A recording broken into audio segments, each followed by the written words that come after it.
ભગવાન નગરચર્યા પર નીકળ્યા। શહેરમાં અલગ અલગ 7 જગ્યાએથી ભગવાન જગન્નાથની રથયાત્રા નીકળી।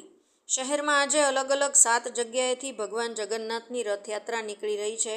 મોટી સંખ્યામાં ભક્તો રથયાત્રામાં જોડાયા છે, તો બીજી તરફ પોલીસ દ્વારા પણ ચુસ્ત બંદોબસ્ત ગોઠવવામાં આવ્યો છે। રથયાત્રામાં આજે રવિવારે અષાઢી બીજના દિવસે સુરત શહેરમાં અલગ અલગ 7 જગ્યાઓએથી ભગવાન જગન્નાથની રથયાત્રાનું ભવ્ય આયોજન કરવામાં આવ્યું છે। સુરતમાં જય જગન્નાથનો નાદ ગુંજી ઉઠ્યો છે।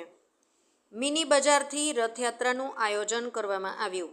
સુરતમાં વરાછા જહાંગીરપુરા ઇસ્કોન મંદિર દ્વારા પણ રથયાત્રાનું ભવ્ય આયોજન કરવામાં આવ્યું છે। જહાંગીરપુરા ઇસ્કોન મંદિર દ્વારા સ્ટેશનથી, જ્યારે વરાછા ઇસ્કોન મંદિર દ્વારા મિની બજારથી રથયાત્રાનું આયોજન કરવામાં આવ્યું છે। રથયાત્રામાં ભગવાનની ઝાંખીઓના દર્શન પણ કરવા મળી રહ્યા છે, તો બીજી તરફ પોલીસ દ્વારા પણ રથયાત્રાના રૂટ પર બંદોબસ્ત ગોઠવી દેવામાં આવ્યો છે।